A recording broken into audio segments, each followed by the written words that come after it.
Welcome to the Weekend Warriors Fishing Podcast, presented by 13 Fishing Canada. Make your own luck. We're here to scratch that angling itch and talk everything fishing. Join us as we sit down with special guests from across the industry. Now, here's your hosts, Logan Lewis and Jesse Cadron.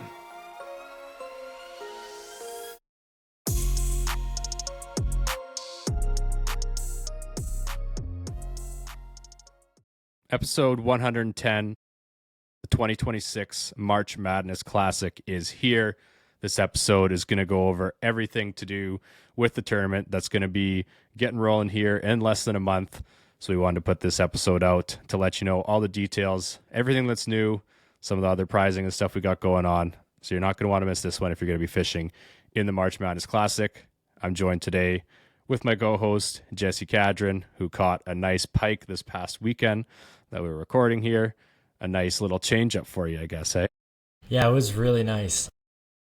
I mean, that was the best pike I've caught all ice season. Didn't even measure it though, so I don't know what it was. But it had the head of 42. It was really nice. It was a really nice fish. I didn't know how big it was until I went to let it go.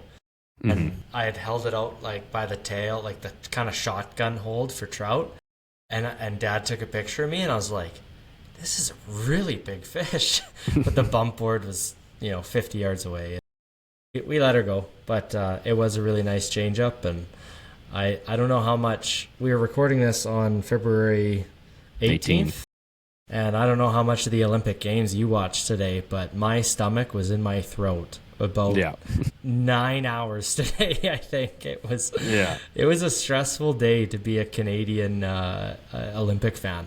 Yeah, no, I was working on some stuff at work, as one should, and Dad will be listening. So just so you know, I was working, so I was pausing it when I was doing stuff, and so I was kind of a bit behind too. And then I would kind of catch up through the intermission, just skip the ads and everything like that. And yeah, that was once it got closer to about the last 5 and then overtime there, it's definitely okay. I'm just gonna pay attention to this for a second. Man. It was and Czechia has been our kryptonite in the World Juniors last couple of years, so I was thinking we were toast. And then Rachel Homan against Italy going to extra ends in curling, big curling guy. So did it go extra ends? I was watching when they were up like 5-1, weren't they, or something? It was 5-2, and then it was like 5-4, and then it was 5-4, and then Homan got 2 to make it 7-4, so she was up by 3. In the last end, she frickin' gave up 3 to tie and go to extra ends, and she only won by the last shot in the 11th end, like a draw, and she didn't have much room. It was just as stressful. It was just as stressful as the Czechia quarterfinal Canada there, but yeah, so we're good and happy and looking forward to March Madness coming up. Yeah, with my what'd you say your heart was in your throat? Stomach was in my throat. Yeah, that's how I am all March Madness, because I hate denying any fish. Which we should also mention, if you're watching, this is why Logan's got his sunglasses on for the recording. This is the judge. This is the judge. He's got his tough guy face on right now. Yeah, and just know behind these glasses, I don't want to do it, but if I have to, I do have to deny a fish. It's not fun, but yeah, I mean business here. Don't want to see my eyes welling up behind here when I have to tell someone, yeah, sorry, you Brandon Rodmacher, friend of the show, had to deny like a 42 or 43 inch pike because he didn't have the selfie or a picture of him with it, and that was tough because the fish was legit, and obviously I know him, I know everything was legit there, but rules are the rules. So that's tournament fishing. Got the judge glasses on for this episode here, but we're gonna roll into some sponsors here quick. We're going to try and keep this one short, full of all the information you need. And then, once you listen to this, get yourself signed up. We're already at like 15 or 20 people, something like that. Before really, I haven't posted anything yet at this point, which reminds me I was going to tonight. And I ended up shoveling snow for 2 hours. So I forgot to make the post that I teased on the story. So I'll do that after this. But we'll get there. We'll get there eventually. So entries are already coming in. Prize pool, again. But let's get the sponsors, and then we'll hop into all that. So if you are watching, you see my glasses, you see 13 Fishing behind me here. Big thanks to them for coming on as a presenting sponsor again for this year. I was putting the Maven through it this weekend, put in some long hours, which is, I don't know if you could tell, I'm a little sick and my back is pooched from sitting and fishing all weekend. Using lots of the 13 stuff. The Maven's been incredible. I know Jesse's running the 10-inch version of that and really liking it as well. Another battery is sitting on my table for you to pick up here, or Perfect. I guess next time I go fishing with you, I'll have it charged up ready for you. But you can head over to the Rapala Canada website, use the code Weekend Warriors, save yourself 15% on all purchases on the Rapala Canada website. Next up, Saskatchewan Wildlife Federation. Been with us since the start pretty well. Huge thanks to them for coming on for 2026 as well.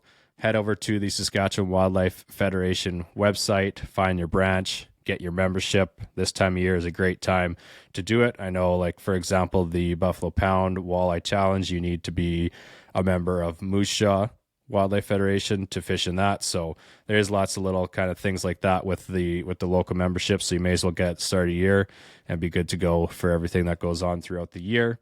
But like I said, head over to the website, find your local branch, get your membership today, and participate in the Master Angler program if you are so lucky to come across one of those fish. I have a perch to submit this weekend, which I've been chasing that perch for a while. So Nicely done. I'm excited to get that one up there. Yes, very, very excited with that one. Just got it, like just touching the 13. It couldn't have been any closer, but Was the mouth open? nope, mouth closed. Mouth closed. Scared me already. We'll get for a into second that. there. Yeah, we'll get into that in a couple minutes. Next up, new for this year, Lac La Martre Adventures, place near and dear to Jesse and myself and some of the guests we've had on. Some prime fishing up there. It doesn't really matter what time of year you're going up there because Jesse is one of the head guides and they've got a great crew up there that are going to put you on fish. I personally love the spring because that's the stints that I would guide up there for. But really, once you get some of those fish in the weeds, that looks pretty fun as well to be doing that. And then, I don't know, head there in the fall, go for some lake trout action. Mm-hmm. Lake trout all year, really, but that fall spawn bite looks pretty sweet as well. So head over to NWT Fishing. Is that correct? That's right. NWTfishing.com. And see, I guess, inquire about what dates are available. They got some, I think, smaller day packages too that make things a little easier for especially for us Canadians to get up there. But it's definitely a trip that you wouldn't be disappointed if you're going on. So head over to the website, inquire about some dates, and get yourself in there seeing Jesse in action on the island. Next one. First go for this one this year over my right shoulder now. I don't know how this is going to show up in the video, but Angler's Edge Mapping has come on as a sponsor for 2026 as well.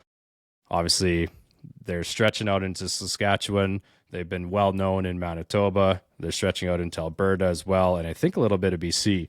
So head over to the Angler's Edge website. I don't know, there you can get maps. You can get your cards for your Lowrances. You can go onto the Avenza Maps app on your phone, which is what I've been using. And I was talking to my buddies this weekend, and it's actually insane. I would always have these exploratory trips based on satellite imaging of looking at lakes or whatever. And through doing that, I would have probably a success rate of like 10%, maybe. Like right. I always like 1 in 10 was like, oh, that was a good exploration trip. Well, now having these maps, it's like our Diefenbaker trip, fished all day in places I'd never heard anything about, just basically going off the maps, and it was insane how much better we did. So big. Falls under game changer without a doubt. Yeah, the time you save when you have access to the quality of maps that Angler's Edge has out, it's worth every penny. It's amazing. Yeah, and especially with I would say 90% of people out there running electric augers of some sort now. Like you hardly ever hear the gas ones going, and not having to drill to find the brake line anymore, or not having to just drill to find any kind of change, right? Like just being able to look at your phone and be like, yeah, right here or right there. I want to be on the brake, on top of the brake, below the brake. And you know you're going to be within, 20 feet, I would say, like accuracy, which is amazing. Exactly. Yeah, that's you can like with the maps, it can only be as accurate, I guess, like you said, as your GPS is going to be for where you are at that time. But you can tell that pretty easily with your electronics after that. And yeah, no, it's great. Even with the Diefenbaker, the way, for people that don't know, the way Diefenbaker goes down over the winter, all you got to do is find an area where the maps are saying it's a, say, 20-foot flat, drill there, and if your sonar is now showing 15 feet, well, you know, the lake is 5 feet shallower than what the maps are saying at that time, just due to when they were mapped and how the water's changed now, and you can use that for the rest of the day, right? So it's pretty simple to do that as well. So huge thanks to them for coming on for 2026. Some great partners to have on the show from our friends to the east in Manitoba. Great place to go fishing as well, and a fun Master Angler program there too. But that wraps things up for sponsors. Going to get into the meat and potatoes here. Lots of the people I'm guessing that are listening are somewhat familiar with the format of last year, so we'll just be touching on some of that and some of the new stuff, like the dates for the tournament this year and whatnot there. And then just some other little housekeeping things, some reminders so that I don't have to use these glasses too much once things get rolling. But first things first, the dates and the entry fees. Entry fees are going to remain the same, $60 for adult, $30 for youth. So boom, right there. We do have two categories. Youth is 15 and under, and the adults, anyone can enter the adult field. You can be 12 years old and enter the adult field. It's just now, you're obviously competing with the adults and for the cash prizing. The youth is product pricing courtesy of 13 Rapala Strike Master, and we'll be getting to more of that later on as well. But yeah, $60 and $30 for those. And the dates this year, we're going to be running March 7th to March 22nd. Get you 3 weekends in there. Kind of just the way the dates worked out this year. Yeah. Yeah. I don't know if you have anything on that. Just how the year lined up. I think that's the proper way to do it. We were debating running it from the 28th to the 22nd, but I feel like that's just too long. Too long for Logan. Too long for Colby. You know, if we give Colby Thalberger too many days to fish, he's just gonna clean house, man. He'll set records. So we'll keep her tight, keep her 3 weekends, and then just minimal weekdays in between to try to help out the weekend warrior out there. So for sure. And obviously, I mean, there's going to be people that are fishing at, some guys with shift work, their weekend might be a Thursday, Friday, or a Tuesday, Wednesday, right? So that's kind of part of it too. So got some time in there, some weekends thrown in. So like I said, the 7th to the 22nd is going to be the dates for this year. I believe it's 5 or 6 a.m. to 9 p.m. is the start times too there. I have it pulled up on on another tab here, but those are kind of the time that things get rolling for this event. And what do we got next? I guess a little recap from last year. We had $4,500 in product pricing and paid out $7,300 in cash. So a total of $11,800 in cash plus product paid out for this tournament. Something that's I didn't really know how tournaments were ran before as far as payouts. I guess it's somewhat unique in this one that all of the profits from the entries, if you want to call it that, basically everything goes back into the prize pool. The pod isn't keeping anything. The only thing that comes out of it is the expenses of running it. So some of that was like some shipping, and then there is obviously a fee for using Fish Donkey. So that's kind of a thing there too. So other than that, everything that gets given back to the podcast as a payout from Fish Donkey goes into the prizing. So I guess that's something that's unique. I mean, I think that's kind of the way to do it. I have fun doing it. As stressful as it is, I do have fun doing it, and it's cool seeing the community come together, and that's kind of the biggest thing with it and the main reason behind it. But yeah, that's kind of how things run here. And so that's something that I think is pretty important to mention. There is the $3,000 cash guarantee that the pod's putting up as a payout. That will be if we had one entry or 1,000 people, it was guaranteed at least to be $3,000 in cash payout. Last year we surpassed that. Obviously, I think there was 115 or 120 some people Was it Sounds something like right. that? Yeah, Yeah. I think we had over 100 adults. I believe it was like 106 adults and Right. 28 juniors or something like that. Yeah, so and that is the thing that changes the pool, right? If you knew there was 100 people there, well, it's made up of different entry fees too. So that's what kind of goes in there. But I guess for the youth, I know the youth is a pretty big category. Lots of kids excited about that. This year, there is $600 per leaderboard that is going to be in product pricing, and it's a little different this year. So I was talking to the good folks over at 13 Fishing and Rapala, and what we're doing this year is first place is going to be $300 in value, second place $200, and third place $100. The difference this year. So you're saying that is for each category, right? Walleye, burbot, pike. Yeah, so $6, $12, $1,800 total in product pricing be given out. Yeah, to be given out there. And what we're going to do this year is once everything's said and done and we know who got first, second, third, then we will get things figured out in the back end. We'll get you to create an account on the Rapala website, and then those will be credited to your account. So you'll have a credit balance on your account, and you can go in and buy whatever you want, and those credits will go towards it. So you say you got first and you still wanted to spend... You wanted to buy a Maven. Yeah, exactly. $300 would go to that, right? And then you just pay the difference. Or if you wanted to get a bunch of ice rods, a bunch of baits, you could do some pretty good bargain shopping on there and get some pretty... Like I was happy, went through with the tip-ups and some of those rigs, and like tip-ups can last forever, right? And went and picked up some of the insulated tip-ups there, and I'll be running those for years to come. So if you're trying to get stuff to kind of bolster your supply, that's kind of a good way to do it too. So it's not just a random prize package. You can go in and get what you want. So I think that's something that was different for this year and kind of sweet. So you're getting, and it's going to exactly be what you want. shipped to their door because they're going to make an account under Rapala website. Yeah. Instead of us trying to transfer it and get figure it info, out. which it's simple and awesome. Yeah. So that's something new for this year. And then when it comes to the adult payouts, I guess we'll start off with the Grand Slam prizing. There's a youth Grand Slam and a adult Grand Slam. The Grand Slam being your biggest of each species added together. So your biggest walleye, your biggest pike, and your biggest burbot is what's added together there. This one is going to be a little different and has the potential to grow.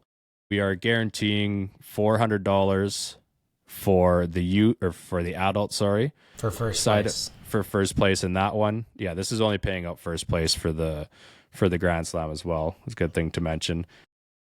But the adult first place Grand Slam, $400 minimum, and then a $200 minimum to the youth. And where this gets interesting is this can grow. So we're guaranteeing that $600 total. If we get to more entries, so basically it'd be we're putting 10% of the pool towards that. So once we hit $6,000 in entries, that pool will start to grow. Yeah. So we basically need 105 people. Yeah. And then that pool will start to grow. Right. Yeah. So it's guaranteed to be a minimum of the 400 and 200, and then that will continue to grow at a rate of 10%. So for easy math, say it was the full 60 you're getting, then $6, I guess, is being added for every entrance after that to that pool. So that can continue to grow as more people come and participate. And luckily things have been growing each year for the number of participants. So that could be something big there. But should we mention right now what we were thinking? And then 90% of all entries will be going to burbot, pike, walleye, 1, 2, 3. Yeah. And the reason we did that is that's something that if someone's out for one day, they could still potentially take home first in one of those, or second or third, right? And that's kind of the important thing, because obviously there is some great fishermen. There's people that have a ton of time to fish these as well, and it can make it tougher. But in those categories of single largest, it takes one fish. Yeah, is all it takes, right? One bite. That's all it is. Yeah, you might only also maybe you only have the walleye dialed in at that time. Well, you could You could spend 2 days just Yeah. grinding for walleye. Yeah. And So you could end up walking home with $1,500 in your pocket because you caught the biggest walleye. yeah, so that's kind of why we did that, because we are keeping in mind the difference of time that people can fish and put in, but then we also wanted to have the potential for that Grand Slam to continue to grow, because that's obviously impressive for someone to pull those off too. So that's kind of the play there. And so basically 30% of the total prize pools then will be going to each of the individual species, to 30, 60, 90, and then the 10% to the Grand Slam. That's right. That's a lot of math, but we have it all in a spreadsheet, so it'll, Yeah. it'll work out that way. I guess something that we are looking at, do you want to get into that? Or do you have something for that? Well, I was going to say last year we ran it, was it 21% of the total buy-ins went to the first place winner of burbot, pike, walleye, 21% to each person. And Yeah, but that was when it was 33.33%. right. So it'll be Right. slightly less this year. Yeah. So it'll be like 18% ish. Yeah, because basically, 3% and 9. yeah. It has to add up to 30% for each leaderboard, Yeah. basically. Yeah. But so anyway, for reference, last year the winner of pike, walleye, burbot took home, I believe you told me $1,574. Does Yeah. that sound right? Yeah, and second had 605 and third had 242. With we had just over 100 participants. So this year, Yeah. hopefully we can match that or do better. Yeah. Yeah, and keep in mind we're going to get into some other prizes later. These are just the payout prizes. There is Cash. lots of random prizing and everything that we'll get into later that literally anyone can win. You don't even have to enter a fish; you just have to be entered in the tournament. So True. that's that's to come. One thing we're looking at: shoot me a text at or an Instagram message or DM, email, text. You can text me at 306-631-4844 if you're interested in a side pot for the Grand Slam. We've had some people mention that to us. It's a little convoluted how to do it on the Fish Donkey app, so we're just kind of gauging interest on that to see if that's something that someone wants.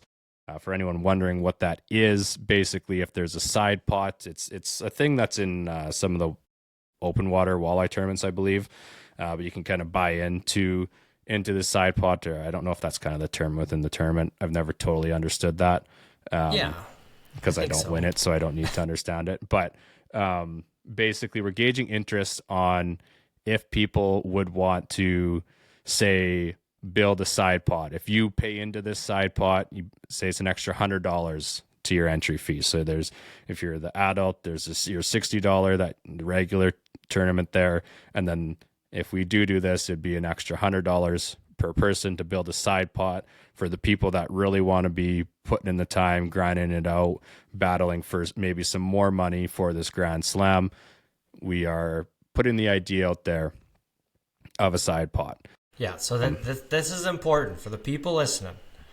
We're talking about $100 side bet to get entered into the Grand Slam to compete for potentially a whole lot more money, right? So if you get, even if you get 15, even if it's just 10 people that want to participate in this side bet on the Grand Slam, you're looking at $1,000 extra that would be split to the top three. Yeah, we're going to do top three in a 70, 20, 10 percent. So first place in the Grand Slam of the side bet would take home $700. Second place, $200. Third place, $100. But we need to hear from you. So let us know. Rewind 2 minutes. You'll hear Logan's cell phone number. If not, message the pod. Message us on Instagram. No prank messages. And no. I'll be wearing these glasses. No bad photos. No. But we want to know name too. We need to get a grasp on any interest sooner than later. To see if it's even going to happen, basically. Yeah. So, that just has a chance to grow it. It's separate from everything else. So if you don't pay into the side pot and say you do get first in the Grand Slam, you still get the Grand Slam prize and the original there. It's just you wouldn't get... The original guaranteed $400. Yeah, or whatever it grows to. You would get that. The side pot, totally separate. You have to have paid into it to participate in it. Kind of the important thing there. Pay to play kind of thing. So that's something that could be different for this year. Trying to gauge interest. Shoot us a message if it is, and we'll kind of see if it would even be worthwhile to do and go from there. I don't know if you have anything else on that. I think I already said it, so I think we're good. Yeah. Oh, I wanted to mention right off the top, but I put it at the bottom of my notes, so that's why I'm here now. Early bird prize. We're gonna pretty sweet early bird prize. I've done another order of bump boards, so brand new Weekend Warriors Muskie Bumper board is gonna be coming your way potentially as the early bird prize. So register before March 1st. So basically, get registered before March 1st for a chance to win the Weekend Warriors Muskie Bumper. Yeah, I think they're just fish bumper now, aren't they? They might be, yeah. But anyway. They're about $200, something like that. So $200 in value. So right there, you could be ahead on the tournament and then have yourself something nice and perfect to be measuring your big pike and burbot. That's right. And walleye on. Jesse ran over his last year and it's still workable. So they're pretty robust. Ran over it and left it on the ice for a week. Yeah. Had to dig it out of the snow. They're not nice enough that someone wanted to steal it off the ice, but they're good enough that you can run them over. Well, no one fishes where I fish, Logan. Come on, You know that. Not even the fish. Yeah. So we're running that as well. So that's going to be another potential prize to win. All you got to do is sign up before March 1st, and you'll have the potential to win that. And then I think we should get into some of the sponsors now and prizing as well. Yeah, right? Like the additional prizes or the additional prizes. The random draws. Yeah. So there is there's a couple things. There's going to be some random draws, and then some other, I don't know, hidden length, which basically is kind of random too, or obviously random as well. But Kyle Callbeck, he'll be doing with his company North Country Yukon. We'll be doing a prize again for a 2-person. I should just double check exactly what it is on here just so I don't get it wrong. I believe last year was a 2-person 1-day trip like that.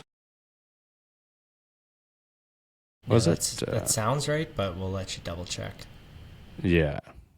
He just said same as last year, so I'll just double check that. Last year was the first one to either hit 32 inches with the burbot or closest to 32 inches.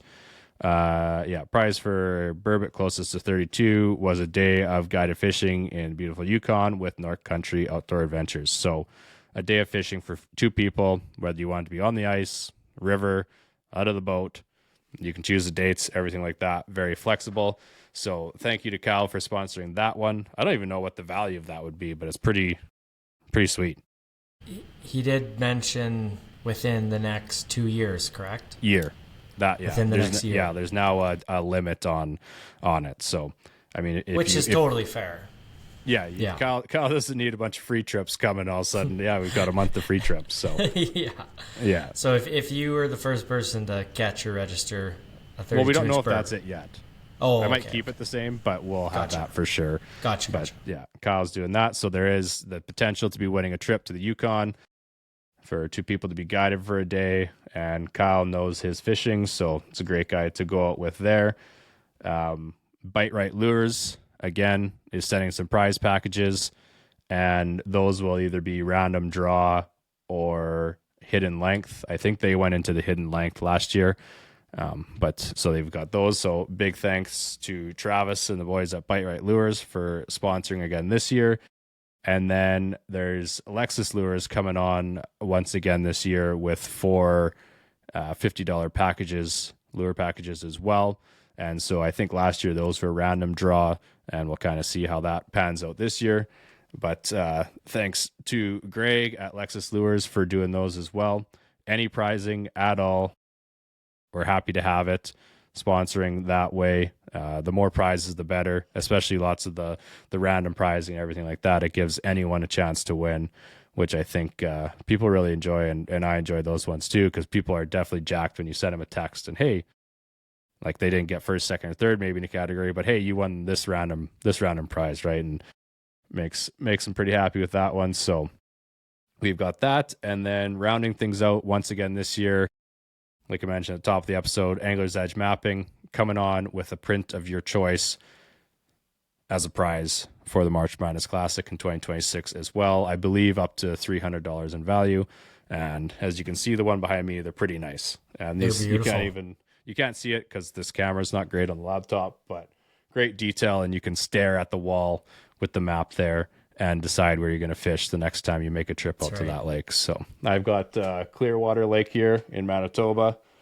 And there's too many places I want to try based off this map there. So thanks to Craig and everyone over at Angler's Edge Mapping for sponsoring the tournament once again this year. And like I said, we're totally open to anyone else who wants to sponsor. We can make it work however you'd like. I guess one of the things that should be mentioned, I got to talk to Travis at Stock about it more, but this whole thing is presented by Stock Fishing Gear. I know I'm wearing their bourbon hat right now. Thought it was fitting for this episode. But last year they gave, I believe it was a hat. I think they're going to do a hat or a toque to everyone who wins a prize, like places this year for the adults and the youth. And then they also had a swag package in the for the Grand Slam winners last year. And we're going to see if there's anything else that they want to do this year. But they've been growing like crazy here since last year, and when they were the presenting sponsor then as well. And it's been pretty sweet to see. I know I see lots more people recognize a lot more hats out in the pictures there, and I'm sure they're enjoying seeing that too. But it's pretty fun to watch. So big thanks to Travis and the guys at Stock Fishing Gear for being the presenting sponsor of this whole thing. And there's going to be lots of posts coming out on socials with more information, some of the sponsorship highlights, and all that good stuff there, some prizes and kind of updates on when this pool is growing. But I've only done like 1 or 2 stories about it, and we're already, like I said, at 15 or 20 people signed up. Going to be texting everyone from last year that participated to see if they want to join in again this year. So it's fixing up to be a pretty good time. Just quickly, Logan, did we happen to have a value on the Bite Right packages, or any idea what they're sending yet? I think last year they were $50 packages was the value. That's what I figured. I will see if I can find the messages quick from Travis. I don't know if I think he said he's doing the same thing as last year. So I think that's safe to say there. So it's already whatever I'm not sure what Kyle valued the Yukon trip at, but say 300 in value from Angler's Edge, 200 and 200, so 400, 700 already value in product there. And then obviously all the stock gear that's going out as well. So you can kind of see how the product prize pool grows pretty quick. Racking up. Yeah. And then it only takes like that. I mean, we didn't mention it really, but that prize pool continues to grow as well for first, second, and third, the more people that enter, right? We didn't explicitly say that, kind of just a given from last year, but that prize pool will continue to grow too. There's the 3K guarantee. Like last year it got up to 7,300. So over double what was guaranteed. So the more people that enter, the bigger that grows too. So Spread the word, get your friends, even if you're going to be fishing for a day, you're going tip up fishing for a day. You never know. It's all it takes. You can, it takes one bite. And the only thing is there is say you're going to go out tomorrow, sign up. It would have been tonight because there is a 6-hour, you can't enter a winning fish within 6 hours of signing up. That just kind of stops someone from fishing it until they catch a big fish and then entering it, right? Not having paid to play kind of thing yet. So there is that. Keep that in mind if you're heading out early. Get that paid up the night before, and you'll be good to enter that winning fish when you drop your first line of the day. That's kind of it. Pretty much. You want to touch on some of the quick rule stuff? I was gonna say we talked about all the good stuff, all the fun stuff. I think this is when I should have put my glasses on. Yeah, this is when you should have put the glasses on. We got to talk about the business, the dirty stuff, the mean stuff. Yeah, the bad boy, Logan. Yeah. I even made myself notes for this year to be like, this is some of the stuff. We'll start first off, simple one, walleye, close the mouth. That is a 1/2 inch penalty. I know some tournaments do it where it's a full 0 for the fish. I didn't want to do that. These glasses aren't that mean. So some tournaments, the fish gets a 0. I didn't want to do that. So it's a 1/2 inch penalty is what it'll be if the mouth is open. I mean, again, people can, with technology, you can zoom in and say, oh, you can see it's open. It's open a little bit. I mean, it's more for the way a walleye's mouth works. It's more to try and get rid of that egregious open mouth, right? Yeah, the extension of the bottom jaw, just kind of. Yeah. So the way it reads, it's a 1/2 inch penalty, or at judge's discretion is the way that rule reads, just to try and get rid of that totally open mouth, and that's just on the walleye specifically. A gaping mouth is we're gonna have to inflict a 1/2 inch penalty. Yeah, and then as far as pike and the burbot go, burbot mouth, I don't think really matters. That it's pretty equal mouth there, and their mouths are usually shut anyways, and they're hard enough to measure, so we're not worrying about it there. And pike's jaws change so much, mouths are all different. Still try and keep that mouth closed, keep things consistent. But the penalties only are applying to the walleye. I know that might not sit right with some people. I get it for the consistency, but I'm also thinking from a fish handling perspective. Again, kind of one of those things, if you expect everyone to act the way you would, you'll be greatly disappointed, because everyone does things differently.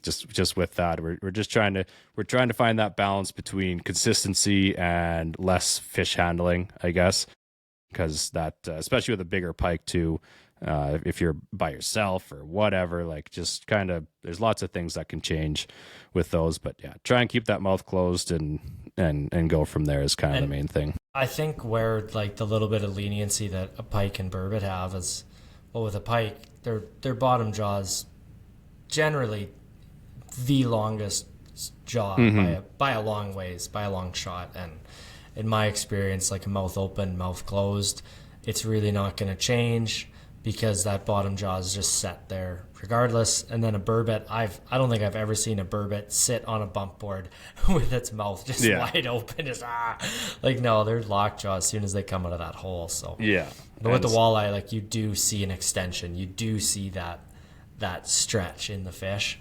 Yeah, it's kind of similar to like a crappie mouth too. Like, I know Scoops is talking about, it's crazy how much a crappie length can change when its mouth is open in a walleye too. You can add length, and that's what we're trying to get away from there, because that, when you get it into those first, second, third, that 1/2 inch does make a difference. Yeah, and on that note, when you're keeping the mouth closed on the walleye, you can't cover the tip of the snout with your hand. We need to see that it's touching the end of your bump board, your 90 degrees. If there's any discrepancy where we can't see that fish, of whichever it is, a pike, walleye, burbot, don't matter. It's a guarantee that it's starting at 0. If we can't see the fish's mouth is touching 0, it's going to be a DQ, unfortunately. So yeah, that one you can't even do a penalty, because you're not really sure exactly where it is, and that's why I wear these glasses, because it sucks. Yeah. If you're by yourself and you're just trying to take a photo, think about maybe having a mouth open, take that 1/2 inch penalty rather than risking a DQ. I mean, that's your own decision. You can make that up. But best case scenario is if you're taking the picture with your right hand, belly facing you on a walleye, you've got your hand probably on the belly, and you are, if anything, pushing that fish to the left towards, or whichever the corner, wherever the 90 is. Yeah, wherever the 90 is. And if you're lucky and that fish wants to chill, you can then use your left hand to pinch the tail. Pinch tails are allowed, and so that's kind of what you could do. Obviously, it's easier if you're fishing with someone. Obviously, that's not always the case. But just some things to consider there. With the release videos, the whole point of the release video is to prove that the fish is alive, that it was actually released. Had an unfortunate one last year where the video ended just before you could see the fish kind of bob back up. Video ended. I know it's difficult. Things are cold, but that didn't prove that the fish had swam away. So unfortunately had to DQ it.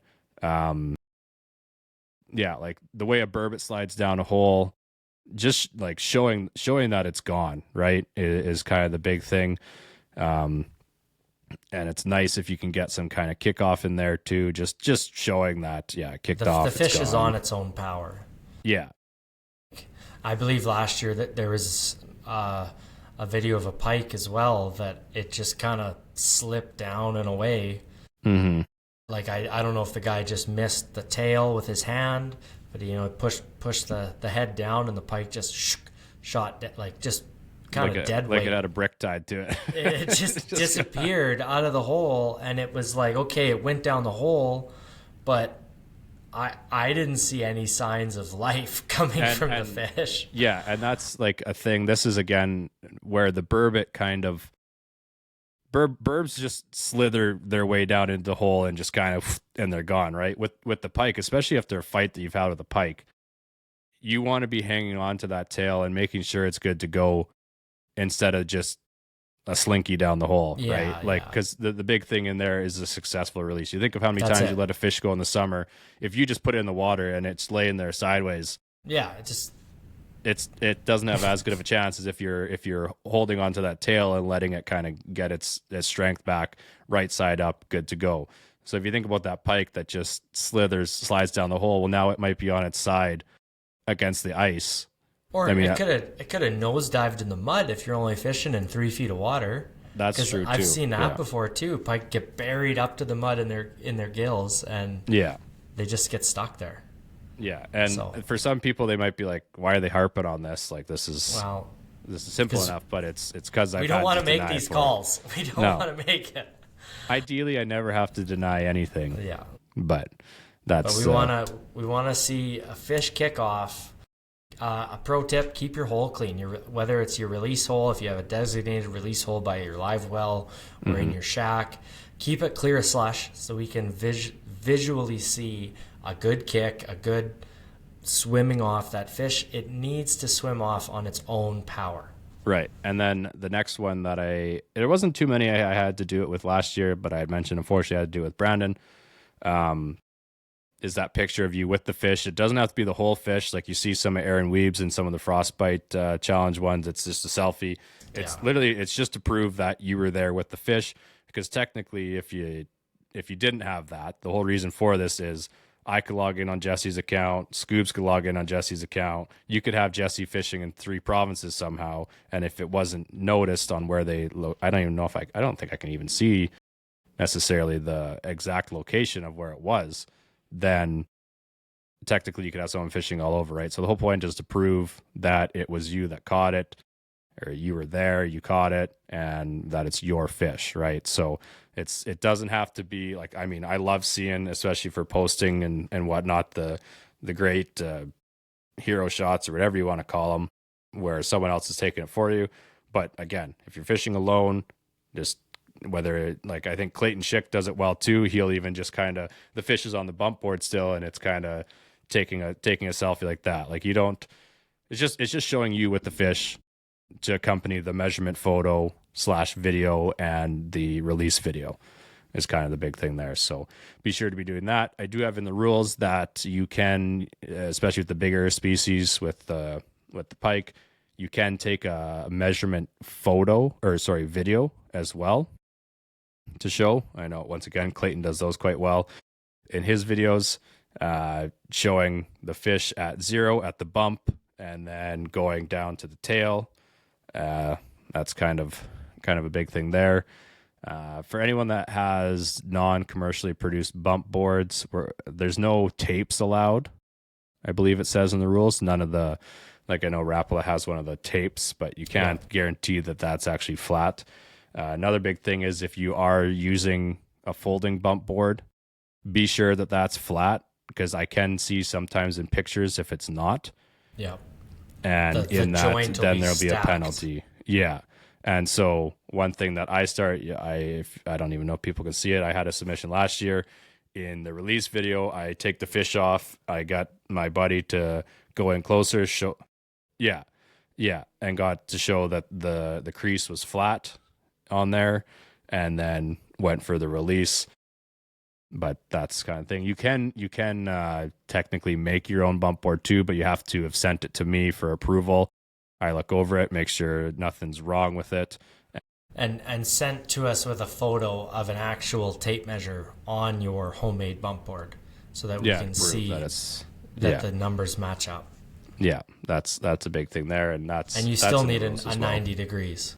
Yeah, you always need that 0 that is starting at. That's the biggest thing. Everyone starts at 0, and then you get consistent measurements that way. So it's kind of the boilerplate stuff that needs to be mentioned. We'll have more posts. I'll be sending out text reminders for this kind of stuff because, like we said, we don't like denying fish. It's the last thing we want to do. And I mean, some of it's technology, some of it you're by yourself. Things are tougher, but the rules are there for reasons. And just kind of the way things are. I don't know if we got much else to do here to kind of wrap things up. My list is all crossed off. I think we got her all.